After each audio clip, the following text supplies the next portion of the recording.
j'ai fait mes études à Tours. J'ai rencontré ouais, un copain qui était un peu musicien, des choses comme ça, puis un peu d'animation. Et puis au fur et à mesure, on a dit et pourquoi pas monter un spectacle pour l'école au niveau de Noël, et puis voilà, en accord avec la directrice. Enfin, voilà, donc tout s'est imbriqué les uns les autres.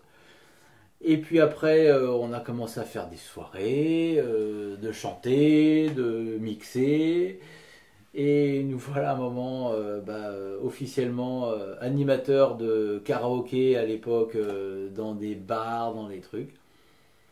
Et puis voilà, c'est parti par là pendant donc la journée à l'école et le soir en événement, en karaoké, en autre. J'ai commencé ouais, à 17 ans. Et voilà, c'est là que j'ai commencé vraiment, donc sur le tard par rapport à d'autres ou quand on voit aujourd'hui les kids qui ont 6, 8, 10 ans, voilà. Moi, c'est vraiment très très tard. Alors, tu parles d'animation, mais il me semblait que j'ai cru comprendre qu'il y a le chant aussi. Ouais, il y a le chant aussi. Le chant, bah, il est arrivé, ça a commencé là avec le karaoké. Je me suis dit, ah bah ouais. Et on a fait quelques soirées, on faisait des petits apéritifs en chant, en duo. Mon copain de l'époque, là, lui, était un peu pianiste, un peu guitariste. Donc on faisait des soirées comme ça. Et oui, ça a commencé là. Donc un peu autodidacte et puis à s'entraîner les uns les autres. Et après, je suis arrivé bah, par la force des choses, quelques stages à faire et je suis arrivé en club de vacances. Est-ce que tu peux nous raconter un moment de grande satisfaction professionnelle? Il y en a plein. Il y en a, ouais, il y en a plein.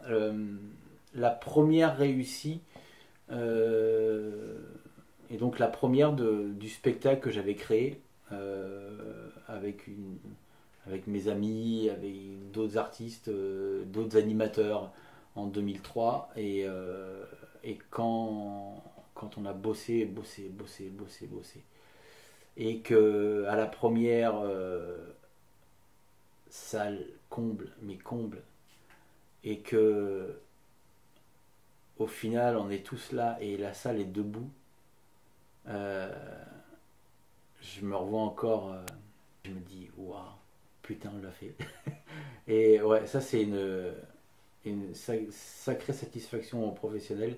Et je me rappelle encore, à côté de moi, il y avait une fille, enfin une artiste aussi qui était danseuse et chanteuse. C'était Elodie. Et elle me dit dans l'oreille, elle m'a dit, putain, grâce à toi on l'a fait, t'es un putain de showman. Et j'ai encore ces mots qui résonnent là. Et je me dis, waouh. Et ça, ouais, ça c'était une. Après, voilà, il a continué. Qu'est-ce qui fait que quand tu en parles, tu as les yeux qui brillent aussi fort? Ouais, eh ben écoute, parce que c'était le premier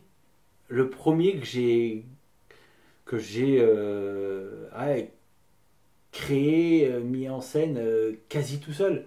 Je me suis fait aider voilà, de mes amis, d'une personne qui était dans la production audiovisuelle à l'époque. Voilà, pour surtout la mise en scène et tout ça. Mais c'était voilà, c'était mon idée. C'était mon histoire. Enfin, l'histoire que je voulais raconter. Pas mon histoire à moi, mais sur ça. Donc c'était le premier que je. Et donc je suis parti, voilà, j'étais parti d'une feuille blanche dans ma chambre et il est arrivé quelques mois après, voilà, euh, une salle de je sais pas, 600 ou 800 places, je sais plus, 600 je crois, enfin bref, voilà, pleine de boue.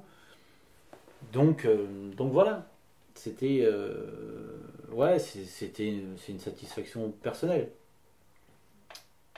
Tu dis que c'est le premier. Est-ce que c'est le dernier? J'aimerais bien que ça ne soit pas le dernier. J'ai des idées là. Mais je crois que je suis pas. Il y a quelques mois, j'étais pas prêt. Là, je commence à l'être voilà, pour me pencher dessus. Ouais, il y a deux idées parmi tant d'autres, mais j'aimerais bien que ça soit pas le dernier en tout cas.